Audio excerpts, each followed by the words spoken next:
Hoje eu me peguei pensando, eu acredito que um dos pontos mais difíceis de viver do digital são dois, na verdade.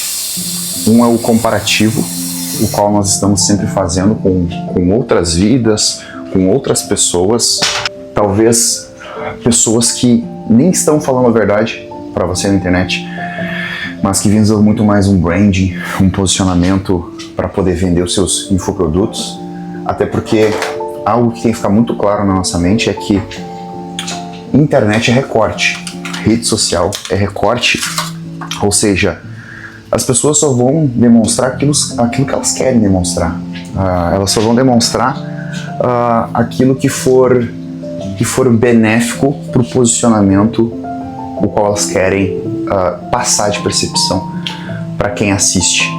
Então, quando a gente se compara com essas pessoas, a gente está comparando com o melhor que foi selecionado e foi recortado para transparecer um posicionamento específico.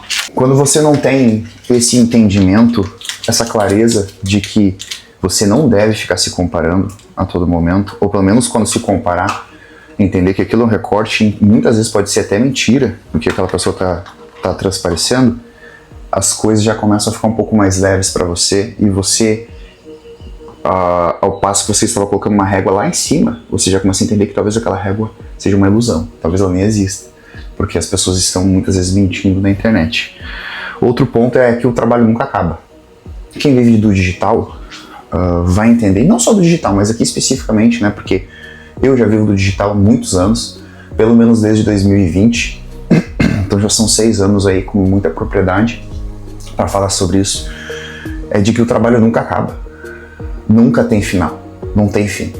E para a pessoa que ela se cobra demais, ela vai sempre viver com uma sobrecarga mental de que eu preciso produzir, eu preciso fazer, falta aquilo, falta isso, eu preciso iniciar esse novo projeto, eu preciso fazer aquilo. Então você está sempre correndo atrás da roda, você está sempre que nem um ratinho correndo numa roda infinita que nunca vai acabar.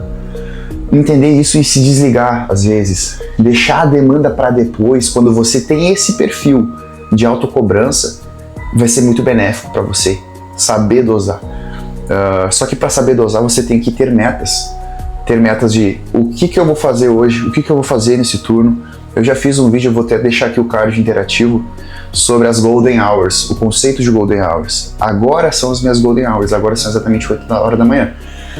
A partir da manhã até meio-dia, 1 hora da tarde, são as minhas horas de maior produtividade, que eu uso para fazer os trabalhos mais chatos, que não tem tanta recompensa imediata. Eu sei quão difícil é a mente de alguém que é inquieto, talvez alguém que tenha TDAH, diagnosticado ou não, mas sente que tem muita dificuldade de focar em uma única coisa só. E muitas vezes a sua alimentação está te travando de ser mais produtivo, talvez de acelerar alguns pontos, alguns processos do seu organismo. E eu criei um guia, um material bem extenso, caprichado, para ensinar você a utilizar de manobras na alimentação e usando o jejum, ou seja, você vai usar alimentos específicos e sua nutrição aliado ao jejum para poder melhorar o quão concentrado você consegue ficar durante as suas tarefas. Sei que muita gente não consegue focar, fica 2, 3 minutos e já está viajando, já está pensando o que eu vou comer amanhã, o que eu vou comer daqui a pouco, pensando coisas muito além, e isso não é normal.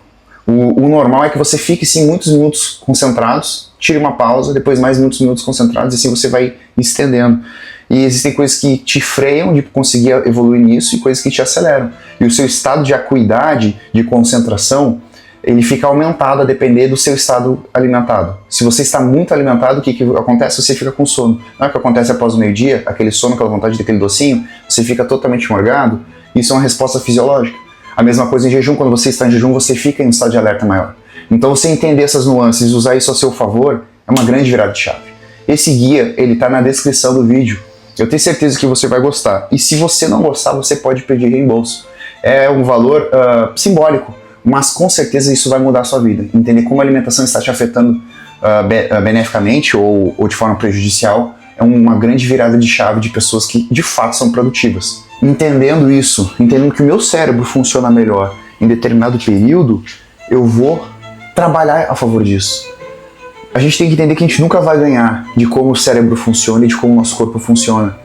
Então a gente ter um conhecimento, um autoentendimento de como a gente funciona é o que vai fazer você ser mais produtivo de verdade.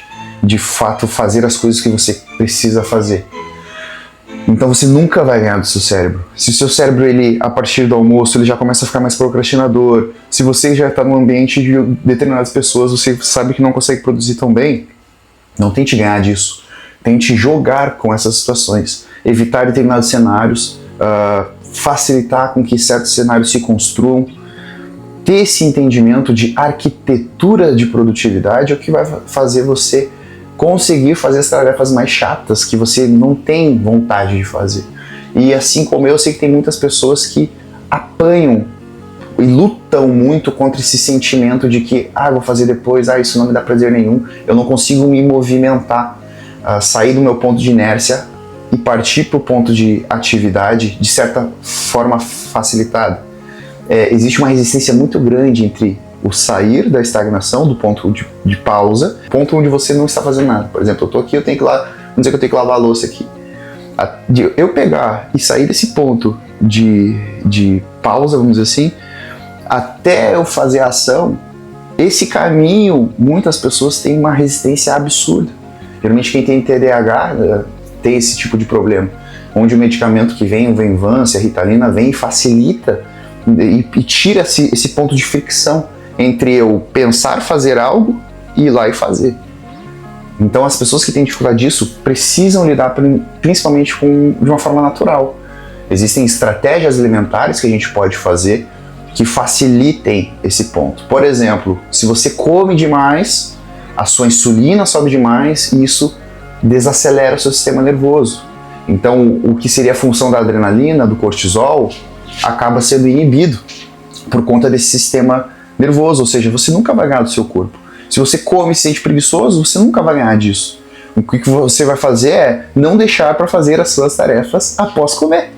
Então você vai entender como o seu corpo funciona e você vai agir entendimento sobre esse cenário. Não vai bater a cabeça e vai tentar fazer suas tarefas mais chatas e difíceis após comer. Isso seria insensatez, é falta de sabedoria, tentar combater o que é a fisiologia humana e principalmente o que é concernente às suas especificidades do seu corpo, como o seu corpo funciona. Porque como eu falei, algumas pessoas vão comer e vão continuar dispostas e vão fazer tudo de forma natural. A minha mulher, a minha esposa, ela é assim. Se ela precisar fazer as coisas, ela consegue, ela não tem essa fricção entre pensar fazer e ir lá e fazer. Eu sou aquele cara que, daqui a pouco eu faço, daqui a pouco eu vou fazer, agora eu tô focado em alguma coisa, eu sou o cara do único foco. Ou eu faço isso muito bem feito, ou eu fico fazendo tudo pela metade. E isso é uma tendência minha, eu já tentei lutar contra isso. E eu não consigo vencer. Mas eu nunca vou deixar de melhorar e tentar melhorar nesse cenário. Mas o que eu vou fazer primariamente? Eu vou trabalhar com o meu ambiente. Qual é o cenário que me favorece melhor de poder fazer as coisas que eu deixaria para depois? Qual é o cenário? É fazer pela manhã? É fazer à noite? É estudar pela manhã? É estudar à noite? É atender meus clientes pela manhã? É atender eles à tarde? Eu mapeio isso e eu faço a arquitetura de produtividade. Então eu obedeço aquela arquitetura, aquela estratégia que foi feita mediante uma análise do meu ambiente e das minhas características pessoais. Então dentro desse cenário a gente precisa ficar muito claro de que ambiente se constrói e o ambiente pode favorecer ou desfavorecer com que a gente seja um tipo de pessoa qual a gente deseja. Outro ponto a ficar claro é entender que o cérebro ele gera adaptações, ele se adapta a novos estímulos.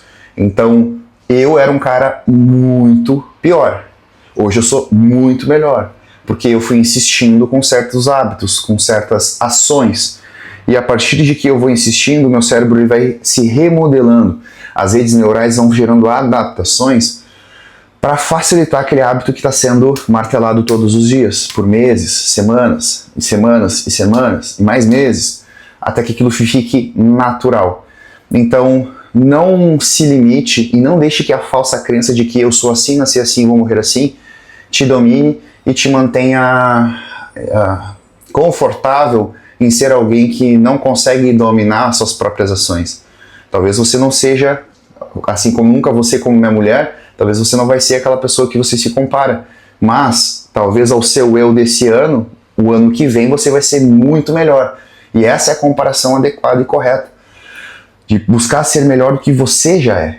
E assim você vai melhorando e melhorando e melhorando. Cuidando com as regras que você cria, que às vezes são injustas, de se comparar com rotinas de pessoas que estão tomando banho na água com gelo às 6 da manhã, estão tratando de equipes de gestão de equipes das 8 da manhã às 9, depois treina das 9 às 9h30 e depois faz não sei o que, e aí o dia delas virou o seu mês. O que você faz no mês, ela faz no turno da manhã. É o que a gente vê na internet, mas que a gente não tem que ficar considerando aquilo como realidade. Uma das coisas que eu falo para as meninas do meu acompanhamento, que elas querem ficar se comparando com influencers, é de que influencer usa Photoshop, influencer faz procedimento e não fala para ninguém. Influencer muitas vezes está usando muitos medicamentos e não fala para ninguém. E aí ela, que não tem o recurso financeiro da influencer, que é inocente a ponto de não entender que a influencer faz essas coisas para enganar ela. E ela começa a se comparar de que ela não consegue o físico dela natural, treinando meia boca, fazendo uma dieta de semana e final de semana chuta tudo para cima. Ela quer comparar o físico dela com o físico da influencer que está utilizando todos esses recursos no talo. É impossível e é injusto. Então eu sempre faço essas análises. Qual físico que você quer atingir? Eu pergunto para as alunas. O que você tem de comparativo para a gente buscar aqui e se pautar? Ela me manda lá o físico da influencer, lá vamos nós. Aí eu explico até onde dá para chegar próximo, quais são as limitações, quais são as possibilidades do que aquela menina está fazendo, porque existem coisas que são claras. Às vezes algum enxerto na parte dos glúteos, alguma modelação, uma lipo, algumas coisas o olhar do profissional consegue captar e mostrar, você não vai chegar nesse nível, embora às vezes o físico da menina tenha um alto potencial. E eu preciso deixar claro esse alto potencial e a gente vai buscar o alto potencial dela. Então, a gente tem que cuidar a forma como a gente se compara, porque senão a sua qualidade de vida vai pro ralo. E acaba isso. Acaba, você começa a viver atordoado.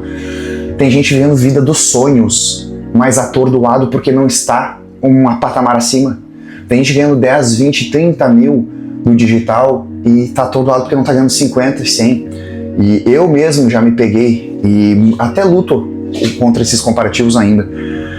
Às vezes eu tô vivendo o que eu sonhei, talvez nem cheguei a pensar que seria possível, mas eu ainda quero o próximo patamar. Não é errado querer o próximo patamar.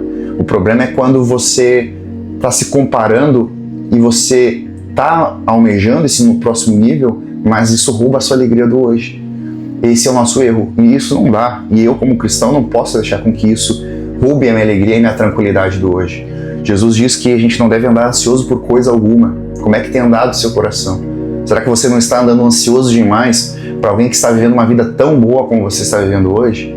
Cuide com os comparativos. Talvez essa seja uma mensagem do próprio Deus para aliviar o seu coração, para você entender de que existem coisas muito mais importantes do que aumentar o seu faturamento ou buscar uma nova vida somente para poder saciar um ego.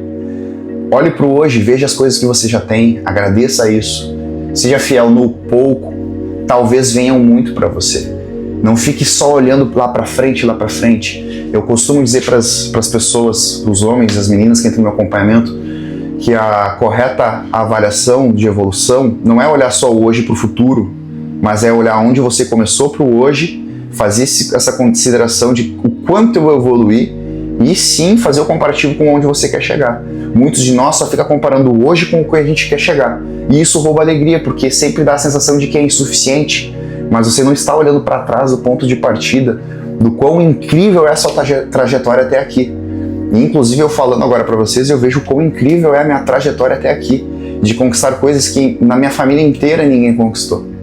Isso é motivo de agradecer a Deus, dar glória a Jesus, de o quanto você, o quanto eu, nós estamos evoluindo ano após ano. Não deixe que a ânsia pelo futuro roube a sua alegria do hoje. Essa mensagem é para alguém, talvez seja para você.